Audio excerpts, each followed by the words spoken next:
नमस्कार दोस्तों। बहुत बहुत स्वागत है आपका around the world with me के इस एपिसोड में। आज हम आपको ले चलते हैं हिंदुस्तान और नेपाल के बॉर्डर पर। और ये जगह है पशुपति नगर और मिरिक।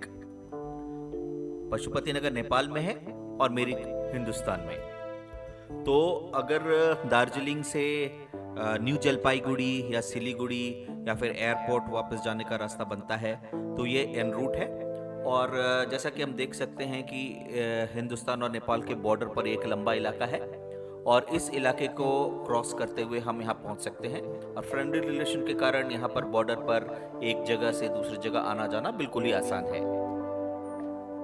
पशुपति नगर का जो मेन मार्केट है वो लगभग यहाँ से 1 किलोमीटर और नेपाल के अंदर है, 1 से 1.5 किलोमीटर। तो वहाँ तक जाने के लिए यहाँ पर सवारियाँ मिलती हैं, इसको लेकर के वहाँ जाया जा सकता है। और अगर बहुत ज़्यादा समय ना हो तो नेपाल के अंदर यहाँ से भी जाया जा सकता है। और आसपास भी दुकानें हैं।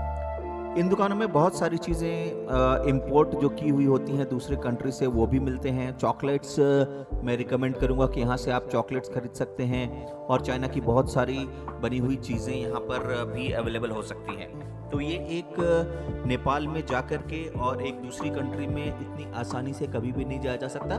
बट बॉर्डर हमारा इतना लंबा लगता है और नेपाल के साथ रिलेशन ऐसे हैं कि यहाँ जाने में कोई भी दिक्कत नहीं होती है। आइए अब बात करते हैं इस बहुत ही खूबसूरत लेक की। इस लेक को मिरिक लेक या सुमेंदु लेक के नाम से जाना जाता है और ये दार्जिलिंग डिस्ट्रिक्ट में वेस्ट बंगाल में ये लेक आता है।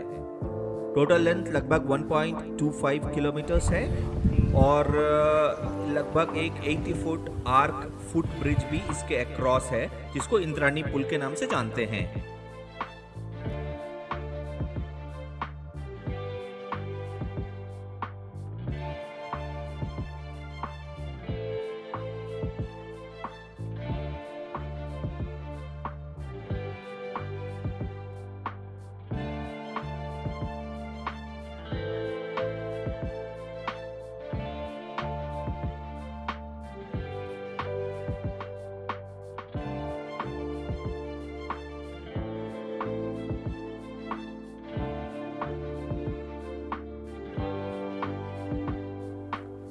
अब जब हम लेक की बात करते हैं तो ये बहुत ही ज़्यादा पॉपुलर है स्पेशली बोटिंग के लिए। और अगर मिरिक की बात करें तो मिरिक का ये सेंटर ऑफ अट्रैक्शन है। ये एक लेक है जो रेन वाटर फेड लेक है और पूरे साल भर ये भरा ही रहता है। और इसके डेप्थ की बात करें तो ये 3 फीट से लेकर 25 फीट की गहराई है उसकी। और इसके वेस्टर्न साइड में जब मैंने इंद्राणी पुल की बात की थी कि इंद्राणी पुल से अगर इसको पार करते हैं तो ये जो वेस्टर्न साइड है ये खूबसूरत पाइन ट्रीज का फॉरेस्ट है और इस फॉरेस्ट के अंदर वॉकिंग ट्रेल भी है। तो बरसात के समय जब बादल घिरे रहते हैं तो इस चीज़ की ब्यूटी बहुत ही सुंदर रहती है, बहुत ही अट्रैक्टिव रहती है। और इसकी दूसरी तरफ ईस्टर्न साइड में बहुत ही अच्छा गार्डन डेवलप किया हुआ है जहाँ पे टूरिस्ट रिलैक्स कर सकते हैं, एंजॉय कर सकते हैं, नेचुरल साइट सीन को देख सकते हैं। यह जगह जो फुट ब्रिज की बात करें तो इंद्राणी पुल जो है इसके पार करके बहुत ज़्यादा अंदर तक जाया जा सकता है पाइन फॉरेस्ट का मजा लेने के लिए। स्विमिंग जैसी एक्टिविटी यहाँ पर परफॉर्म नहीं की जाती हैं और लेकिन बोटिंग यहाँ का एक अट्रैक्टिव इवेंट है जो यहाँ पर किया जाता है। छोटे मोटे शॉप्स आस पास हैं जिस शॉप्स में स्नैक्स के लोकल चीज़ें भी मिल सकती हैं।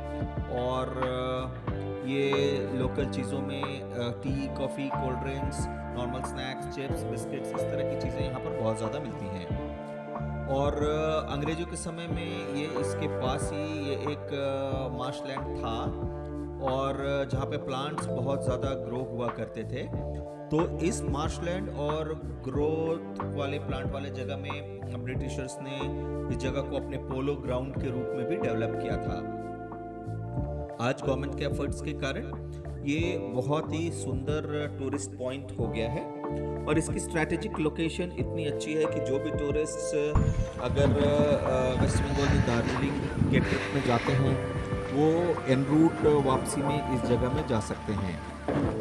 शाम का समय या बरसात में बादलों से घिरा हुआ जगह हो, पाइन फॉरेस्ट का व्यू बहुत ज़्यादा अट्रैक्टिव होता है। तो यहाँ पर अगर आएंगे तो बोटिंग करना डेफिनेटली मत भूलिएगा। तो यह एक जगह है जिसको एन रूट दार्जिलिंग कवर किया जा सकता है जलपाईगुड़ी से या सिलीगुड़ी से।